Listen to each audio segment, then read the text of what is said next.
De malfaiteurs, incitation de mineurs à la débauche, corruption de mineurs. Alors l'audience vient juste d'être ouverte. Nous sommes en phase d'interrogatoire, sauf qu'elle vient d'être suspendue cette audience pour 5 minutes. Je serai très bref. Il va falloir vous patienter dans quelques minutes le temps des plaidoiries et des réquisitoires de M. le procureur de la République.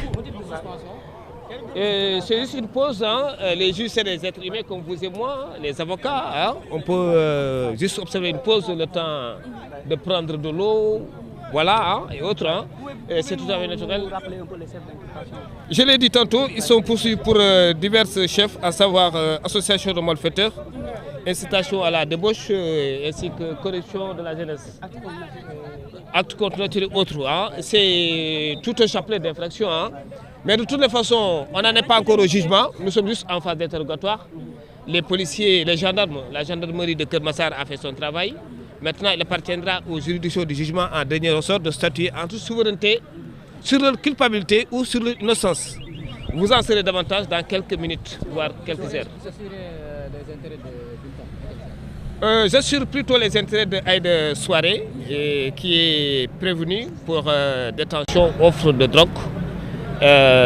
J'avoue qu'elle nie catégoriquement les faits pour lesquels il est poursuivi. Encore une fois, elles ne sont pas encore jugées, elles sont toujours présumées innocentes jusqu'à ce qu'elles soient jugées, en tout cas condamnées par un tribunal. Nous estimons que dans ce dossier, il y a beaucoup de choses à dire. Nous n'allons pas en faire état ici tout à l'heure parce que nous sommes juste à l'audience encore. L'audience n'est pas finie. On vient juste de suspendre pour 5 minutes. Donc vous n'avez qu'à patienter. Je vais vous revenir tout à l'heure. Nous avons audience nous observer juste pour 5 minutes le temps de poursuivre le dossier. Gendarmerie Keur Massar m'a saisi ce dossier. Le procureur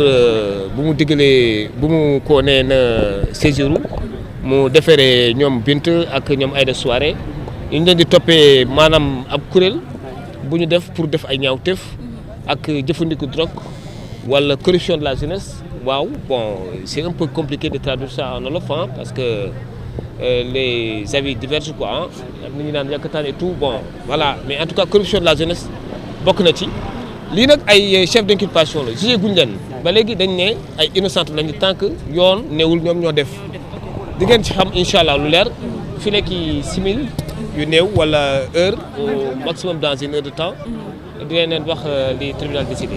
À tout à l'heure. Non, ça dépendra, vous savez, de ce que les débats d'audience vont révéler. Parce que ce qui importe le plus, c'est les preuves à la barre du tribunal. C'est ça qui est le plus important. Le PV d'enquête nécessaire qu'à titre de simple renseignement préliminaire. Et donc, ce qui doit lier les juges, c'est son intime conviction.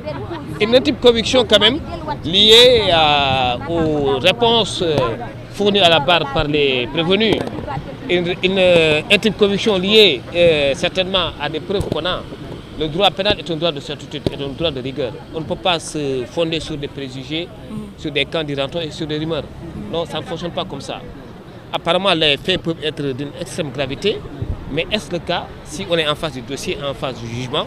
Eh bien, vous en saurez davantage tout à l'heure, Inch'Allah, je vous reviendrai. Merci beaucoup, maître. À tout à l'heure. Merci beaucoup, maître. Voilà, aussi, les gars, gis nañ ko pour le moment. Maître ñëwaat na daal di indi ay clarification ñeel chef d'inculpation. Cheikh.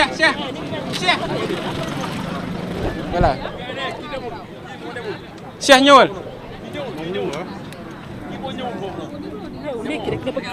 Voilà ñoo ko gisandoo mbokku internautes yi li nga xamante ni moom lañ gis pour le moment mu nekk loo xamante ni maître ñëwaat na si daal di indi ay leeral yu am solo par rapport ak chef d'inculpation yi nga xamante ni moom lañ teg si moom muy corruption à la jeunesse bokk si waaye aussi association de malfaiteurs waaye aussi nekk li nga xamante ni moom lañ gis tey ji pour le moment waaye tey li nga xamante ni moom lañ remarqué mu nekk loo xamante ni ñoom ñëpp kenn ku si nekk si ñoom daal dina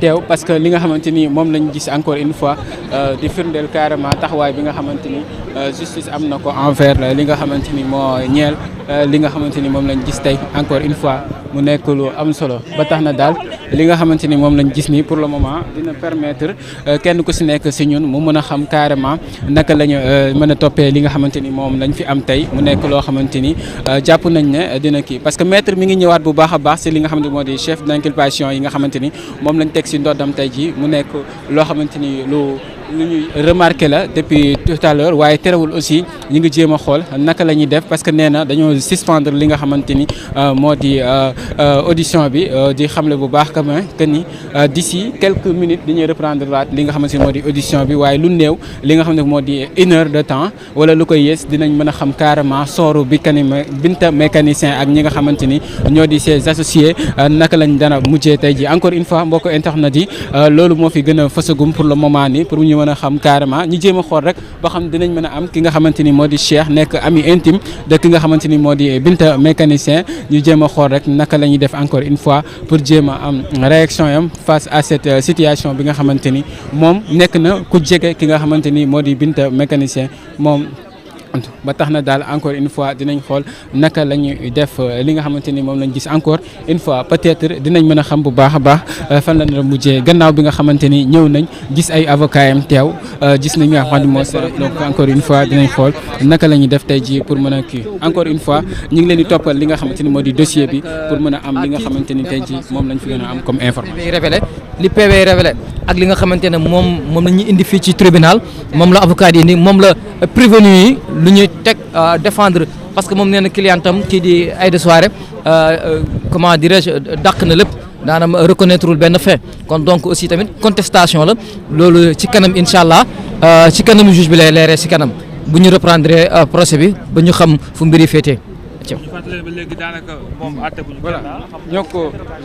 voilà mu nekk lu am solo ñoo ko déggandoo Abdou Aziz li nga xamante ni moom la seen avocat daal di xam ne que ni carrément sànq dañoo suspendre li nga xam ne moo di audience waaye ki nga xamante ni moo di Binta ki nga ne maa di Aïda Soumaré mooy yenn si yi nga xamante ni moom lañ ki yoon moom daal dina ko teg ci suuf weddi ko ba nga xamante ne tey jii pour le moment jàpp nañ ne bu kii bi continuer dinañ mën a am sort ñeel li nga xamante ni moo leen lié nekk loo xamante ni tey jii gis nañ ko par rapport ak li nga xamante ni moom lañ gis voilà mu nekk loo xamante ni nee na pour le moment dañoo marqué benn pause maanaam procès bi dañ ko pause pour le moment li nga xamante moo di audition bi dañ ko pause dinañ reprendre d'ici 1 heure pour ñu mën a xam carrément sort bi naka la mujjee pour le moment loolu la fi seen avocat daal di teew mu nga firndeel carrément dañuy reprendre li nga xam ne moo di audition bi pour ñu mën a xam carrément seen sort naka la mujjee waaye nekk loo xamante ni remarqué nañ ko gis nañ kenn seen i ay avocat mu daal di teew di wone confiance ak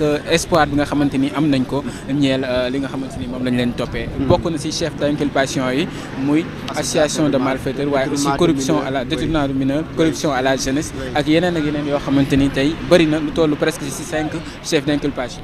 effectivement ëpp na ko sax daanaka vraiment man lu may rafetlu la amaat maître Baro liggéeyam ñun ñi ngi def suñu liggéey mais aussi moom en tant que avocat en tant que aussi défenseur des droits de l'homme en tant que aussi koo xamante ne nii xëy na nit la koy yëngatu si wàllu yoon mi ngi def liggéeyam parce que nag précision yi nga xamante ne